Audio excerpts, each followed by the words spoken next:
환영합니다. 여러분의 마음 이곳에서 풀고 가세요. 저는 75살 박옥순입니다. 처음 이 영상을 본다면 이렇게 생각하실 겁니다. 월 60만 원으로 어떻게 사시는 거야? 미친 소리 아닌가? 그렇습니다. 저도 처음엔 그렇게 생각했습니다. 하지만 지금 저는 월 60만 원으로 편안하게 살고 있습니다. 요양원도 없이, 간병인도 없이, 자식들 신세도 지지 않으면서 말입니다. 이게 어떻게 가능했을까요? 저는 시골에서 태어났습니다. 시어머니를 모셨습니다. 부모님 세대는 그게 당연했습니다. 효도는 부모를 모시는 것이라고 배웠습니다. 내 딸들도 낳았습니다.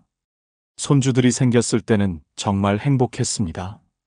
밤새도록 깬 적도 많았습니다. 내 품에 안겨오는 손주들을 다독여주던 그 시간들. 그때가 정말 행복했습니다. 저는 평생을 가족 위해 살아왔습니다. 남편을 위해, 아이들을 위해, 손주들을 위해. 이제 75살입니다. 정년퇴직한 남편도 있었고 혼자가 아니라고 생각했습니다. 그런데 남편이 돌아가셨습니다. 갑자기였습니다. 그제야 제가 혼자라는 것을 깨달았습니다. 큰 며느리가 말했습니다. 어머님, 저희 집에서 편하게 지내세요. 저는 고마웠습니다. 첫 몇 주는 괜찮았습니다. 손주들도 좋아하고 밥도 해주고 할 게 많아서 좋았습니다. 그런데 어느 날 저녁 식사 시간이었습니다. 저는 손주들과 함께 밥상에 앉아 있었습니다. 그때 큰 며느리가 말했습니다. 어머님 혹시 방에서 드시는 게 어떨까요? 손에서 숟가락이 떨어질 뻔했습니다. 아이들이 수학 숙제를 하는데 어머님이 밥 드실 때 숟가락 소리가. 저는 대답하지 못했습니다.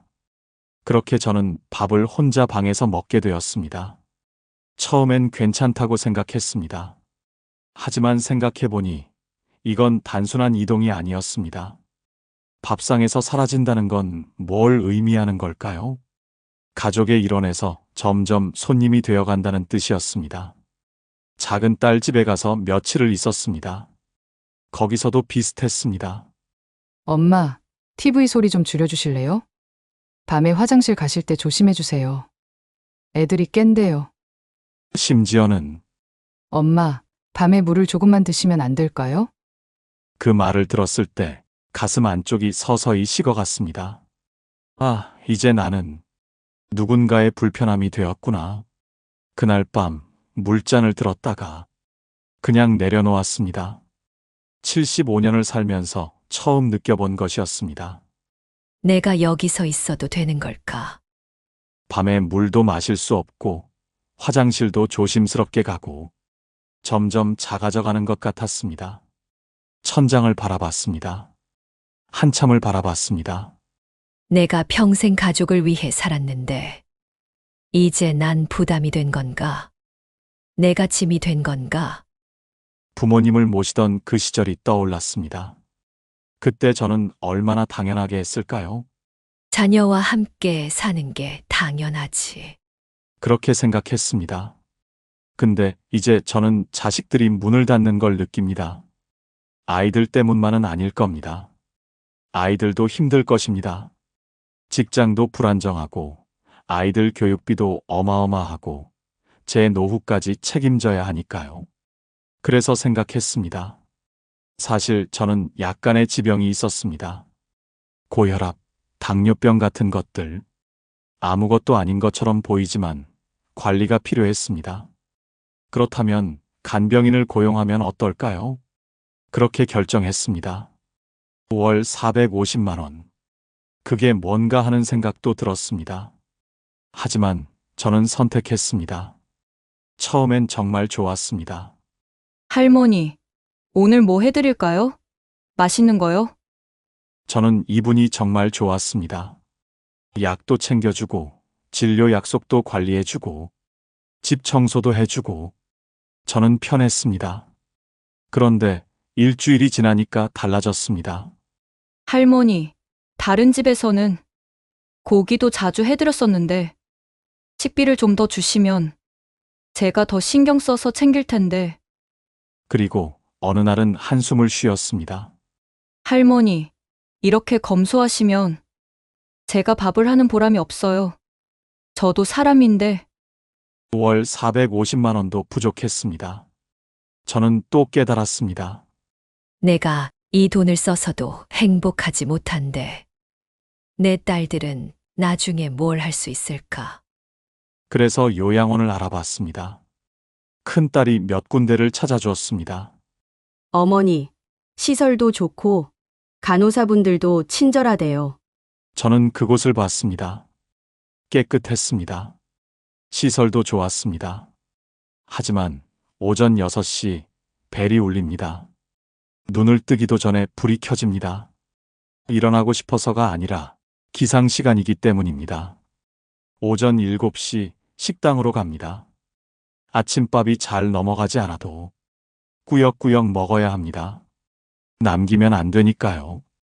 오전 9시 단체 체조가 시작됩니다. 몸이 아파도 마음이 내키지 않아도 이곳의 규칙입니다. 그 한마디면 끝입니다. 그 다음은 점심, 약 복용, 오후 간식, 저녁, 소등. 하루가 내 의지가 아니라 누군가의 시간표 속에서 흘러갑니다. 75년을 자유롭게 산 여자가 남은 인생을 여기서 보낸다면 204호실 할머니, 이름도 없습니다. 호실 번호로만 불립니다.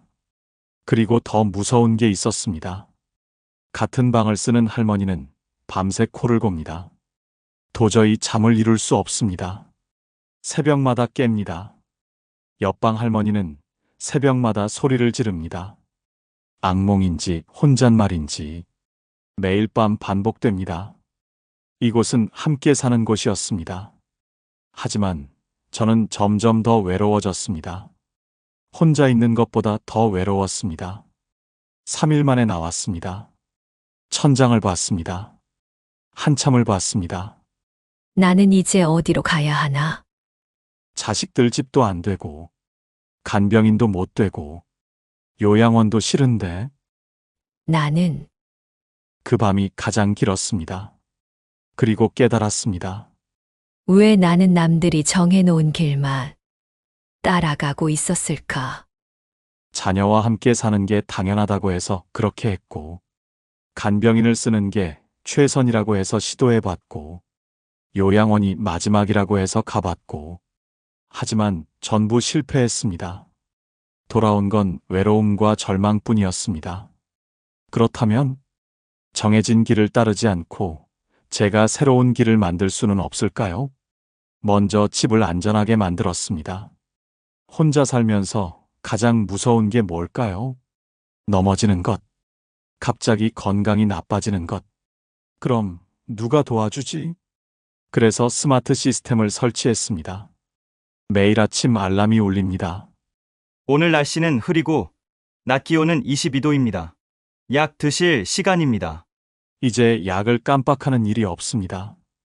음성 명령으로 불 꺼줘, TV 켜줘라고 말하면 직접 움직이지 않아도 됩니다.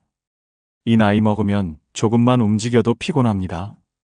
이런 작은 것들이 정말 큰 도움이 됩니다. 거실과 화장실에는 낙상 감지 센서를 달았습니다. 넘어지면 자동으로 딸들과 이웃에게 연락이 갑니다. 불이라도 나거나 병이 나면 어쩌나 하던 걱정이 줄었습니다. 가전제품들도 모두 음성으로 조작할 수 있습니다. 스마트 플러그로 필요한 것만 전원을 켜고 끌 수 있습니다. 전기도 아끼고 편리하기도 합니다. 그런데 시간이 지나니까 깨달았습니다. 기술이 편리함을 줄 수는 있지만 외로움을 해결해 주지는 못한다는 것입니다. 혼자 밥을 먹으니까 맛이 없었습니다. 밤에 혼자 집에 있으니까 무서웠습니다. 내가 갑자기 죽으면 누가 알까? 그런 생각들이 자꾸만 들었습니다. 그때였습니다.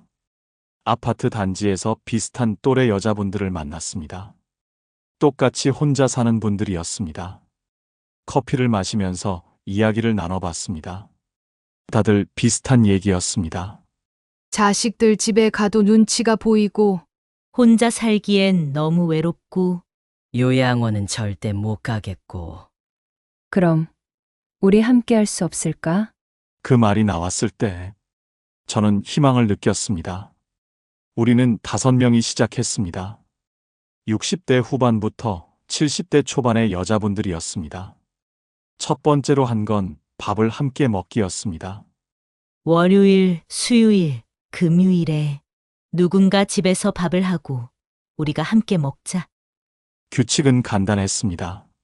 월요일에는 누가, 수요일에는 누가, 금요일에는 누가 돌아가며 요리를 했습니다. 누군가는 밑반찬을 미리 준비했습니다. 밥은 공동으로 사서 밥을 했습니다. 혹시 이것 아세요? 혼자 밥 먹으면 뭐든 맛이 없습니다. 하지만 누군가와 함께 먹으면 똑같은 반찬도 맛이 달라집니다. 이 된장국 맛있는데? 누군가 웃음도 나오고 누군가 눈물도 났습니다. 우리 편해졌네. 밥상이 의미했던 게 뭐냐 하면 우리는 혼자가 아니다. 다음으로 한 건 병원 동행이었습니다. 이 나이 먹으면 병원을 자주 갑니다. 근데 혼자 가면 힘들어집니다. 진료를 받으면서도 무섭고 약을 받으면서도 헷갈립니다. 하지만 함께 가니까 달랐습니다. 의사 선생님, 이 약은 밥 전에 먹나요? 한 사람이 물으면 다 듣게 됩니다. 할머니, 낙상하지 마세요. 이 약 때문에 어지러울 수 있어요. 약사 선생님도 더 자세히 설명해 줍니다. 의료비도 줄어들었습니다. 왜냐하면 작은 병을 미리 알아챈 것이거든요. 그리고 가장 중요한 건 안전이었습니다. 매일 아침 단톡방에 좋은 아침입니다. 라고 씁니다. 5명 모두 만약 오전 10시까지 누군가의 연락이 없으면 전화를 합니다. 언니, 괜찮으세요? 필요하면 직접 갑니다. 혹시 밤에 넘어진 건 아닐까? 하지만 다행히 그럴 일은 없었습니다. 하지만 이 안전망이 있다는 것 자체가 큰 위로였습니다. 우리는 또 다른 걸 발견했습니다. 각자 할 수 있는 게 있다는 겁니다. 누군가는 요리를 정말 잘했습니다. 요리 클래스를 열어볼까? 근처 경로당에서 주인공이 됐습니다. 누군가는 손재주가 좋았습니다. 공예 만들기 교실을 열었습니다. 누군가는 스마트폰이 어려웠습니다. 제가 배워볼게요. 이렇게 가르치고 배웠습니다. 단순한 이웃이 아니라 정말 가족 같은 사람들이 되어갔습니다. 가끔은 함께 산책했습니다. 봄에는 벚꽃을 보러 가고, 여름엔 계곡으로 가고, 가을엔 단풍을 보러 가고, 혼자였으면 못했을 일들을 했습니다. 누군가 넘어지면 도와주고, 누군가 피곤하면 쉬어가고, 이런 게 삶이구나 싶었습니다. 그런데 한 가지 더 깨달은 게 있었습니다. 경제가 중요하다는 겁니다. 공동생활을 해도 월 50만 원에서 60만 원이 필요했습니다. 연금으로만은 모자랐습니다. 그래서 생각했습니다. 제가 뭘 할 수 있을까? 어린 시절부터 저는 이야기를 좋아했습니다. 할머니, 할아버지한테서 들은 옛날 이야기들.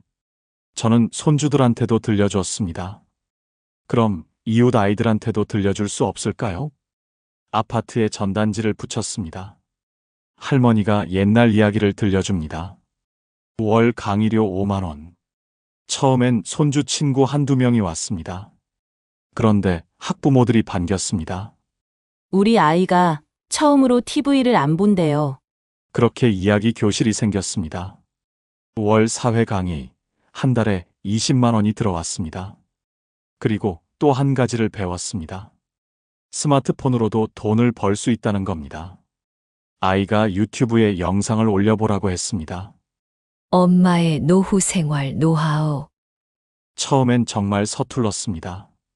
영상도 흔들리고 음성도 작고, 하지만 계속했습니다. 3개월이 지났습니다. 1000명의 구독자가 생겼습니다. 6개월이 지났습니다. 광고 수익이 나왔습니다. 월 10만 원에서 15만 원이 나왔습니다. 많은 돈은 아니지만 누군가가 할머니 영상 보고 도움이 됐어요 라고 댓글을 달면 그게 가장 큰 기쁨이었습니다. 우리 그룹 중에 바느질을 잘하는 분이 있었습니다. 우리 함께 뭔가 만들어 보지 않을까요? 그렇게 손가방을 만들었습니다. 컵받침도 만들었습니다. 온라인 마켓에 올렸습니다. 크롬, 당근마켓, 오늘이집. 처음엔 몇 개 팔렸습니다. 주변 분들이 입소문을 냈습니다. 여긴 직접 만들고 정성이 있네. 이제는 월 평균 30만 원에서 50만 원이 들어옵니다. 혼자 하면 못했을 일입니다. 이제 계산해 볼까요? 제가 혼자 살 때 식비 40만 원에서 50만 원, 공과금 15만 원에서 20만 원, 생필품 10만 원에서 15만 원, 합계 65만 원에서 85만 원.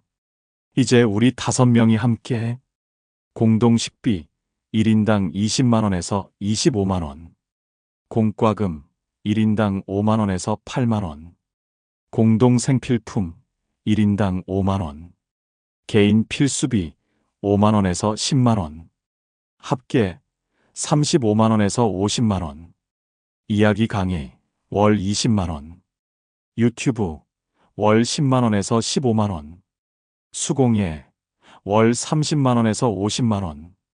수공예는 제가 안 하고 다른 분이 하세요. 근데 우리가 돈을 공동으로 나눠요. 그러니까 저는 월 20만 원 정도가 들어옵니다. 결국 제가 실제로 부담하는 건 월 30만 원에서 40만 원이면 충분합니다. 혼자 살 때 65만 원에서 85만 원과 비교하면 50% 이상 줄었습니다. 숫자만 아닙니다. 건강도 좋아졌습니다. 매일 밥을 함께 먹으니까 영양이 균형 잡혔습니다. 함께 병원을 가니까 작은 병도 미리 잡았습니다. 함께 산책을 하니까 자연스럽게 운동이 됐습니다. 당뇨약의 용량도 줄었습니다. 혈압약도 줄었습니다. 의사 선생님이 놀랐습니다. 할머니, 뭘 하셨어요? 그냥 덜 외로워졌어요. 우리 한국만 이러는 게 아닙니다. 일본에서는 그레이 코하우징이라고 합니다. 10명에서 20명의 노인들이 한 건물에서 함께 살아요. 공동 식사, 건강관리, 사회활동. 이게 20년 이상 되니까 고독사가 거의 없습니다. 만족도도 85% 이상입니다. 의료비도 30%에서 40% 줄었습니다. 덴마크는 어떻게 해요? 코호우징이라고 합니다. 젊은이들도 노인들과 함께 살아요. 노인들은 경험을 나누고 젊은이들은 생활을 돕고 세대 갈등이 없습니다.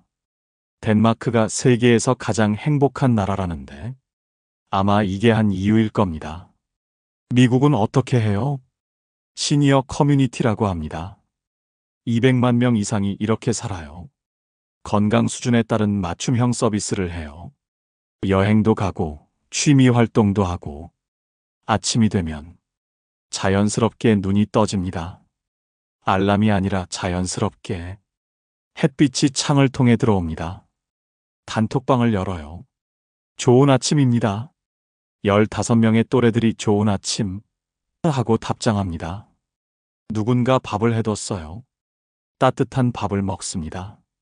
맛있습니다. 오후엔 아이들이 와요. 옛날 이야기를 해줍니다. 아이들 눈빛이 반짝여요. 그럼 제 가슴도 반짝여요. 저녁엔 이웃과 산책합니다. 누가 아프면 병원에 같이 갑니다. 누가 외로우면 우리가 옆에 있습니다. 저는 이제 확신합니다. 더 이상 부담이 아니라 함께 살아가는 사람이라는 것을, 더 이상 짐이 아니라 서로에게 힘이 되는 관계라는 것을, 저는 온전히 제다운 삶을 살고 있습니다. 어제보다 오늘이, 오늘보다 내일이 더 기대됩니다. 혼자가 아니기에, 외롭지 않기에, 함께 웃을 사람들이 있기에요. 혹시 당신도 두려움 속에서 혼자 버티고 있으신가요? 아니면 요양원이 무서워서 밤을 설치실 때가 있으신가요? 혹은 자식들 눈치가 보여서 작아지고 있으신가요? 저는 감히 말씀드립니다. 당신은 혼자가 아닙니다. 그리고 이건 이론이 아닙니다. 일본에서 20년을 검증했습니다. 덴마크에서 50년을 해왔습니다. 미국에서 200만 명이 살고 있습니다. 내일 아파트 관리사무소에 가세요. 60대, 70대 혼자 사는 분들이 몇 명 계신가요? 물어봅시다. 그 다음 주민센터에 가세요. 노인들이 함께 살 수 있는 프로그램이 있나요? 물어봅시다. 그 다음 계단에서 만나는 할머니한테 인사하세요. 엘리베이터에서 대화를 시작하세요. 언니, 혹시 혼자 계세요? 그 다음 카톡방을 만드세요. 우리 함께 밥 먹으면 좋지 않을까요? 노후는 끝이 아닙니다. 또 다른 시작입니다. 혼자는 불가능해 보이지만 함께면 가능합니다. 요양원도 간병인도 아니어도 충분히 행복할 수 있습니다. 여러분도 이 삶을 선택할 수 있습니다. 여러분의 동네에서 여러분의 이웃들과 함께 오늘이 그날입니다. 저는 이제 확신합니다. 월 60만 원으로도 충분히 행복하다는 것을, 혼자가 아니면 모든 게 달라진다는 것을 후회 없이 이 길을 왔습니다. 여러분도 할 수 있습니다. 우리 함께 새로운 길을 만들어 봅시다. 오늘 영상을 보며 여러분은 어떤 생각이 드셨나요? 여러분의 경험과 생각을 댓글로 나눠주세요. 여러분의 이야기가 누군가에게 큰 위로와 깨달음이 될 것입니다. 오늘도 끝까지 시청해주신 여러분께 깊은 감사를 드립니다. 오늘 영상이 도움이 되셨다면 소중한 분들께 공유해 주시고 구독과 좋아요로 저를 응원해 주세요. 여러분과의 소중한 연결이 저에게 큰 힘이 됩니다. 오늘도 행복한 하루 되세요. 이상으로 마음 풀고 가세요 였습니다.